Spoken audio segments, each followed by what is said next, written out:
Boa noite, estamos começando mais uma aula de português instrumental. Hoje vamos falar sobre argumentação. Passei para vocês a atividade dessa semana, né, que é um texto dissertativo argumentativo. Eu copiei aquele modelo do Enem, mas aqui na aula de hoje não vou falar sobre o gênero, né, redação do Enem, sobre o tipo dissertativo argumentativo. Vou falar mais sobre técnicas de argumentação de forma geral, para cada um conseguir pensar assim como que vai elaborar o seu texto, né, usando as técnicas aqui, usando o conceito de argumentação e usando argumentos, né? Aquilo que vocês estudam para fazer o texto. Então vamos lá. A argumentação diz respeito basicamente a convencimento. Quando você escreve um texto argumentativo, você está tentando convencer alguém de algo. Então você tem uma tese, né? Você tem um determinado posicionamento que você deixa explícito no texto e você precisa defender ele usando argumentos. Como sempre, a gente vai partir aqui da noção de que o tipo de texto é dado pelo seu objetivo, a sua função. Então, a argumentação está intimamente ligada com qual é o objetivo do autor, né? O objetivo é convencer, o autor ele tem um posicionamento claro, né? Ele não pode ficar em cima do muro e nem ser ambíguo. A forma do texto argumentativo deriva da sua função, que é convencer. Então, ela vai trazer uma tese muito bem clara, vai trazer argumentos que sustentam essa tese e, por fim, vai relacionar os argumentos com a tese, tentando explicar por que que uma coisa vai provar a outra. Então, o objetivo do texto argumentativo seria de provar, refutar ou justificar uma opinião. E a estratégia argumentativa é basicamente esse esquema, né? Você tem uma tese, dessa tese derivam argumentos, e desses argumentos é que você vai extrair o convencimento. Então, os argumentos devem falar por si só, mas você também precisa deixar claro, né, usando recursos linguísticos aqui, por que que o argumento prova a tese. E quando a gente fala em argumento, estamos falando de provas ou evidências, né? A gente vai ver um pouco a diferença entre prova e evidência, mas o argumento é uma série de informações que dão suporte para a sua tese. Informações ou opiniões. E existem diversos tipos de argumento, né, que você pode usar para evidenciar ou provar a sua tese. Dentre eles, eu cito alguns aqui, seria o argumento de autoridade. A sua tese está correta, porque uma autoridade nesse assunto disse que sim, né, deu uma informação embasada sobre esse assunto. É a famosa citação, né, que a gente usa bastante aqui. Toda frase que você escreve no texto acadêmico, você precisa citar. Essa citação é uma forma de argumento de autoridade, porque está dizendo que outra pessoa disse isso que você está dizendo. A gente tem o argumento de consenso, né? Você diz alguma coisa que é consensual, que todo mundo sabe, né? Que é de conhecimento geral, sem apelar para o senso comum ou para informações vagas, mas dizendo coisas, tipo, dizer que o dia tem 24 horas, por exemplo. Isso é consenso, né? Você não precisa provar isso no seu texto. Isso já é algo dado. Dentro da escrita acadêmica também existem os consensos científicos, né? Você coloca uma informação que é de conhecimento geral da sua área, né? Que quem estuda a sua área sabe daquilo, porque é uma coisa básica que você precisa saber. Isso aí seria um tipo de argumento de consenso também. Apresentação de provas concretas, né? Seria informações concretas, né? Por exemplo, informação de estatística ou alguma lei, citação de lei, tipos de coisa que são externos ao seu texto que você vai colocar como uma informação objetiva. E aqui a autora usa o termo provas, né? Mas eu não gosto desse termo. Prova é uma coisa da matemática, né? Na ciência a gente usa o termo evidência. Então, você citar um estudo estatístico, por exemplo, isso é uma informação objetiva, mas ela não é uma prova de nada, ela é uma evidência, e a evidência é algo que você vai usar para argumentar, né? Ela não é verdade por si só. Assim como esse argumento de autoridade, consenso, todos não são verdade por si só, né? Você precisa argumentar sobre eles. Outro tipo de argumento seria o raciocínio lógico. Então, você pega uma premissa verdadeira e você vai fazer um trabalho de argumentação lógica em cima daquilo para chegar a uma conclusão. E dessa conclusão, você convence que a conclusão é verdadeira porque a lógica usada é boa, uma lógica consistente. Todos os tipos de argumento, eles podem ser usados de uma maneira correta ou podem ser usados de uma maneira errada também, né? Por exemplo, o argumento de autoridade, uma autoridade sobre um assunto, ela não pode dar a palavra final sobre aquele assunto, né? O que ela disse não é necessariamente verdade. Então, você precisa argumentar por que que essa opinião que você citou vai fortalecer a sua tese, né? O consenso, como eu falei, existe senso comum ele nem sempre está correto, né? Não, você não pode ficar apelando para consenso, a não ser naqueles casos que eu falei de coisas muito óbvias, né? Do tipo, o céu é azul, o dia tem 24 horas, ou então o consenso acadêmico na área que você está escrevendo, né? O uso de provas objetivas, concretas, também é algo que pode ser manipulado, né? A estatística, ela vai te dar informações e essas informações você tem como usar elas de várias formas, inclusive de formas erradas, né? Usando uma argumentação inválida. E daí, dentre os tipos de argumento, a gente tem também as falácias. Só que falácia quer dizer um argumento mal elaborado. Ele tem algum erro de construção. Esses erros que eu falei, né? Outro exemplo aqui seria, por exemplo, a autoridade irrelevante, né? Você cita uma pessoa, mas essa pessoa não sabe nada sobre o assunto, não tem autoridade nenhuma sobre aquele assunto. Só pelo fato de você estar citando alguém, dá uma certa credibilidade para o seu texto, né? Ele parece lógico, parece razoável, só que na verdade você está citando uma autoridade falsa, né? Ou um consenso falso. Quando a gente diz, por exemplo, todo mundo sabe que fazer gargarejo com vinagre mata o Covid. Não, tem muita gente que acha isso, mas isso não é verdade. Então, isso aí seria um péssimo uso do argumento consensual. Então, tomar cuidado com as falácias, né? Existem muitos tipos de falácia que não são necessariamente informações falsas, são argumentos mal feitos, né? Que não usam a técnica de argumentação correta. E daí, o texto argumentativo, ele tem a unidade de argumentação, que é o parágrafo, né? Então, o que é um parágrafo? Ele é um pequeno texto que tem uma ideia central e pode ter ideias secundárias que dão suporte a ela, né? Daí tem aquela máxima de que um texto tem tantos parágrafos quantas ideias ele tiver. Então, a ideia é o núcleo do parágrafo. Quando você escreve o texto, você pode falar um dos seus argumentos em um parágrafo e depois falar o outro argumento em outro parágrafo, porque são informações diferentes, são ideias diferentes. E daí o parágrafo ele vai partir de uma ideia central para ideias secundárias. Então você coloca um argumento e você explica ele, você dá um contexto, né? Você explica o que ele quer dizer. Um exemplo que é dado aqui no livro é esse parágrafo aqui. A história mostra que a identidade é relacional. A identidade sérvia depende para existir de algo fora dela, a saber, de outra identidade, croata. De uma identidade que ela não é, que difere da identidade sérvia, mas que, no entanto, fornece as condições para que ela exista, e por aí vai. Você pode ver que a autora aqui já dividiu esse parágrafo em três partes, né? A gente tem, primeiramente, o tópico frasal, que é a ideia em si, né? O que esse parágrafo quer transmitir de informação, que é a história mostra que a identidade é relacional. Isso seria a introdução do parágrafo, né? E daí o desenvolvimento, essa parte 2. Ele está explicando o que disse na primeira frase. Então, esse tópico frasal é importantíssimo, principalmente no texto argumentativo, né? E não fazer isso é uma coisa que vai tirar ponto do seu texto, que a ideia central do texto precisa estar muito clara na primeira frase. O restante do parágrafo é para você explicar essa frase, né? Para elaborar melhor, porque é muito curta. Da mesma forma, essa estrutura de parágrafo é usada na estrutura do texto também. Tem introdução, desenvolvimento e conclusão. A introdução ela vai apresentar a ideia principal e ela tem que ser apresentada logo de cara. Os outros parágrafos seriam para explicar ela. E daí esse parágrafo, como você pode ver, está bem construído. Ele tem uma introdução, que é a ideia central. Dois, o desenvolvimento, que é a explicação dessa ideia.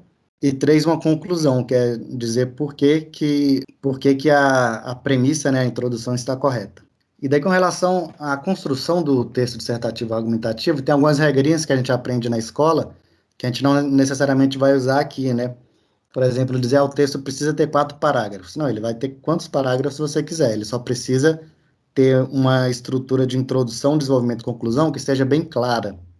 Então, o primeiro parágrafo sempre vai ser uma introdução, falando qual que é a tese, qual que é a opinião que você está defendendo, e o último parágrafo sempre vai ser uma conclusão que vai relacionar os argumentos que você usou com a sua tese, vai explicar o que, que tem a ver o argumento com a tese. E daí os outros parágrafos seriam os argumentos. Aí no Enem eles falam que tem que ter pelo menos 2 argumentos, porque se tiver um só, o texto é considerado pobre e perde ponto. Aqui no nosso caso, independe se você vai usar um argumento, 2, 3, 4, né? Quanto mais melhor. E daí o número de parágrafos seria correspondente ao número de argumentos que você vai usar. E daí, o parágrafo, como eu falei, precisa ter o tópico frasal, que é uma frase que consegue resumir o parágrafo. Ele é a introdução do seu parágrafo. Existem muitas maneiras de fazer tópico frasal, aqui eu dou alguns exemplos.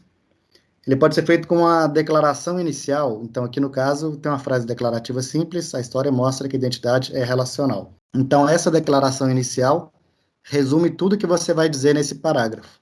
Ele pode começar com um conceito também, né? Aqui, ao invés disso, eu poderia ter começado com o conceito de identidade. Então, assim, fulano diz que identidade quer dizer tal, tal. E daí depois você vai dar essa explicação, você vai dar o conceito e daí vai usar esse conceito. Então, a informação principal é o tópico frasal, né? Então, o conceito aqui seria uma informação e as demais informações seriam aplicando esse conceito.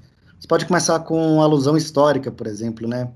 Falar assim, o conceito de identidade foi formulado pela primeira vez por não sei quem, no ano tal. Começar com um histórico, daí o seu parágrafo, ao invés de ele ter um ordenamento lógico, ele tem um ordenamento cronológico, né? Você diz como é que esse conceito surgiu e depois explica o conceito. Ele pode ser feito como divisão também, né? Você começa o parágrafo dizendo, existem 2 tipos de alguma coisa, sei lá, por exemplo, existem 2 tipos de direitos humanos. Não lembro quais são os 2 tipos, mas acho que vocês já estudaram isso em algum momento. Esses 2 tipos de direitos humanos são tais e tais. São, acho que é políticos e naturais. Né? Então, você começa dizendo que esses 2 tipos, e daí você, no restante do parágrafo, vai explicar esses 2 tipos. É uma maneira de começar tópico frasal. Isso aqui depende muito de estilo, né? Cada um é um estilo diferente, não tem um certo e errado. O importante é que a informação principal esteja no tópico frasal. Você pode começar com interrogação também, né? Você faz uma pergunta, e daí no restante do parágrafo você responde. Isso aqui na escola é proibido, né? Fala que não pode fazer perguntas, e também não acho bonito, não, pra falar a verdade. Não gosto muito dessa ideia de soltar uma pergunta e daí depois a resposta. Eu acho que em aula isso é muito bom, né? Você vai dar uma aula, vai dar uma palestra, isso é legal de fazer. Talvez se você estiver escrevendo um livro que não tem aquela rigidez acadêmica, né? Que tem uma linguagem um pouco mais fluida, é interessante fazer isso, mas eu não usaria numa redação de texto dissertativo argumentativo, nem num trabalho acadêmico. E qual a estrutura do texto argumentativo? A gente viu a estrutura do parágrafo, e a estrutura do texto é o seguinte, ela precisa ter uma introdução, desenvolvimento e conclusão. E isso é uma frase muito batida, né? A gente ouve bastante dizer que o texto precisa ter introdução, desenvolvimento e conclusão, sendo que muitas pessoas não sabem, né, o que quer dizer esses conceitos de introdução, desenvolvimento e conclusão, né? Então, a introdução é a apresentação da sua tese. Se você vai escrever um texto dissertativo argumentativo, né, um texto com visa a convencer alguém, a primeira coisa que tem que ter no seu texto é a tese, né? Ela não pode ficar no final do primeiro parágrafo, ela não pode ficar no meio do texto, ela não pode ficar diluída no texto, ela tem que ser apresentada com todas as letras e logo no começo. Daí, enunciada a sua tese, é preciso dar um contexto, né? Mas afinal, sobre o que você está falando? Por que esse assunto é importante? Né? Como é que ele veio a ser? Como é que ele veio a se tornar essa questão, né? Porque o texto ele começa com uma pergunta e essa pergunta vai te levar para uma tese, né? Você vai responder ou isso ou aquilo, né? Ou se posicionar de um lado ou do outro. E daí contextualizar de onde que vem esse questionamento, essa inquietação, essa dúvida essa importância que você está dando para o assunto. Então, a introdução basicamente vai ter a tese, essa apresentação do contexto. Quando a gente vai para o texto acadêmico, ele tem uma estrutura um pouco diferente. A introdução tem uma estrutura um pouco diferente, que seria primeiro o contexto, depois objeto e objetivo. Daí, só que aí a gente está falando de textos mais extensos, textos mais longos. Não tem essa necessidade de você dizer que veio logo na primeira frase. No caso do texto que vocês vão escrever, da redação, a tese precisa ser a primeira coisa. Isso é um dos pontos que eu estou avaliando. Daí o desenvolvimento seria os seus argumentos, né? Quantos argumentos você vai usar? Quantos você quiser, né? O ideal é que antes de começar a escrever, você faça uma lista de argumentos, né? Conseguir selecionar pelo menos 2 que você acha que você consegue defender bem. Mas antes de começar a desenvolver os argumentos, você precisa listar, fazer uma lista maior que você conseguir, né? E daí existe também algumas técnicas, né, de dissertação, vão dizer que você tem que colocar argumentos favoráveis e contrários à sua tese, né? Eu acho que isso é passado como um exercício de argumentação, né, para você treinar.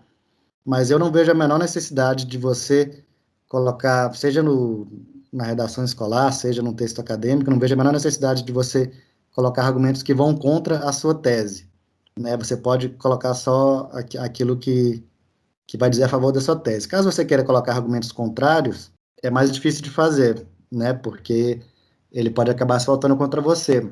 E como é que você vai usar argumentos contrários num texto? Você vai dizer qual é o argumento e daí você vai explicar por que que não concorda com ele. Você não pode só jogar ele, né? Você tem que explicar por que que não concorda. E no caso do argumento favorável, não. Você precisa apenas, você precisa explicar não porque que você concorda com o argumento, mas porque que ele concorda com a sua tese, né? Que isso é feito geralmente na conclusão, mas é uma coisa que dá para ir fazendo ao longo do texto, né? Sempre relacionando o argumento com a tese para não ficar aquele texto muito quebrado, né? Tem que ter um nexo, tem que ter uma coerência.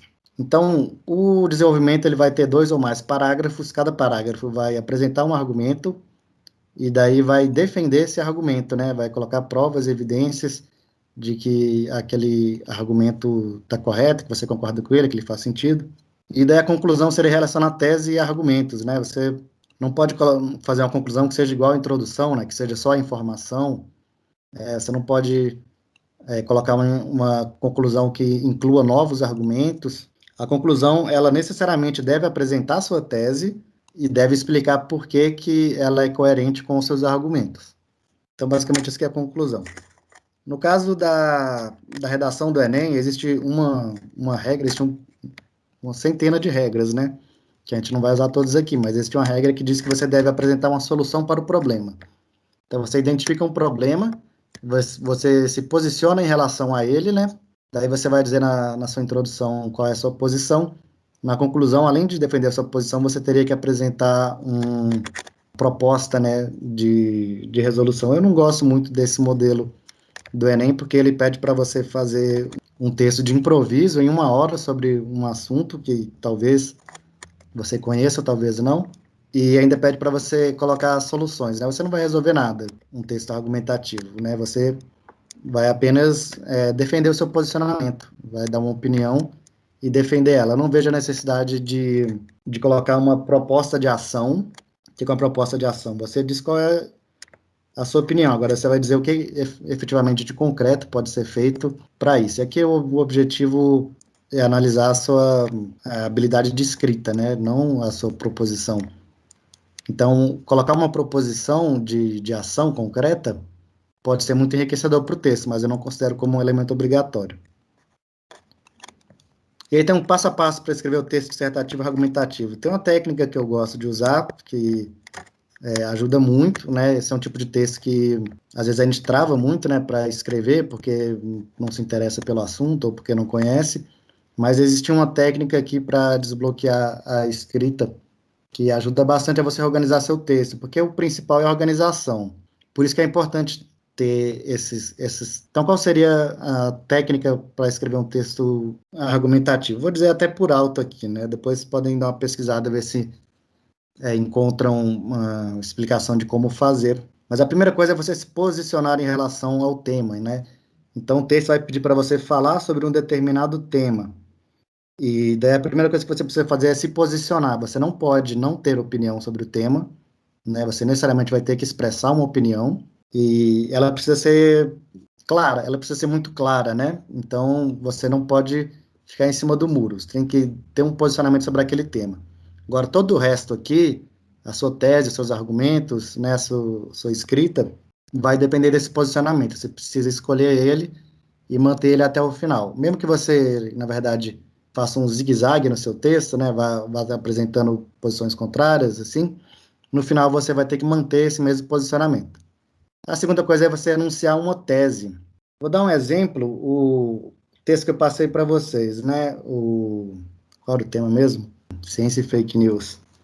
Tá, tem esse tema. Então você vai se posicionar em relação a ele. Por exemplo, o seu posicionamento dizer que a ciência é importante para combater as fake news. Qual vai ser sua tese? Sua tese pode ser, por exemplo, dizer que as empresas deveriam controlar o que pode ser dito na internet ou não, né? Ou os governos deveriam controlar o que se diz na internet ou não. Isso são teses, né? Você está efetivamente dizendo o que deveria ser feito. E isso está de acordo com o seu posicionamento. Agora, você pode ter esse mesmo posicionamento e discordar da tese de que deveria haver um controle da informação. Você poderia, ao invés disso, falar os veículos de mídia deveriam investir mais em divulgação da ciência. É uma outra tese. Então, pega o tema, pega o máximo de informação que você tem sobre o tema, que vai ser aquilo que o enunciado te passou, você vai se posicionar em relação a ele e você vai enunciar uma tese. E essa tese é uma frase, né? Você vai escrever essa frase por extenso, porque ela é a primeira frase do seu texto. Daí você vai listar os argumentos. Liste quantos argumentos você conseguir. Esses argumentos pode ser uma frase ou pode ser uma expressão, né? Coisa bem simples. Listar o máximo de argumentos possível. Daí você vai desenvolver eles. Como? Vai escolher 2 ou 3 argumentos ali que você enumerou e vai explicar cada um deles. Quer dizer, você vai pegar uma frase que você escreveu e transformar num parágrafo. Então, cada frase vira um parágrafo, esse é o seu desenvolvimento. Daí você vai escrever a sua introdução, você já tem a tese, né? Você sabe quais argumentos você vai usar. Então, na introdução, você vai dar uma contextualização sobre o tema, né? Explicar por que que aquela é a sua opinião. E daí, por último, vem a conclusão, né? Porque a conclusão, como ela vai amarrar a sua introdução com o seu desenvolvimento, você precisa ter os dois bem escritos já, para você fazer uma conclusão.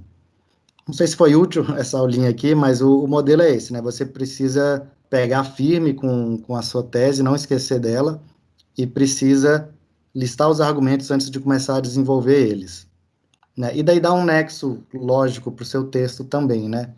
Tipo, às vezes um argumento ele tem que vir antes do outro, né? Porque ele está explicando uma coisa que você vai abordar mais para frente. Então, às vezes você acha mais, tem uma força argumentativa melhor colocar os argumentos em determinada ordem. Então precisa dar um nexo para o texto também. Isso aí já seria, diria que o último passo, né? Depois de você escrever sua conclusão, você lê o texto para ver se ele é fluido, se ele faz sentido. Bom, quais são as características básicas de um texto argumentativo, né? Características obrigatórias do texto. Um texto ele tem que ter coerência, ou seja, existe uma relação entre a tese e os argumentos, e existe uma relação dos argumentos entre si.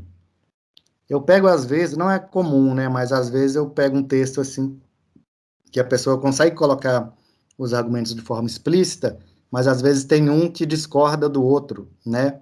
Então, como eu falei, se o argumento ele está discordando do outro, você precisa explicar isso, você precisa dizer com todas as letras. Esse argumento discorda por causa disso e disso, né? O texto precisa ser coerente, precisa os argumentos estarem concordando entre si e defendendo uma tese. O texto precisa ter coesão, ou seja, existe nexo entre as frases e entre os parágrafos. Por isso que cobra tanto aquela coisa dos recursos coesivos, né?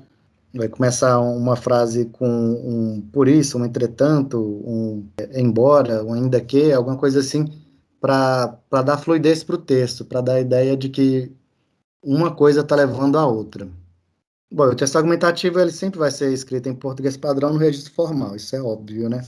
Quer dizer, nem é tão óbvio porque às vezes eu pego, né, uns vocabulários assim meio coloquiais demais no texto. Então era isso, esse é o básico. de argumentação e de texto argumentativo. Queria ver as dúvidas de vocês.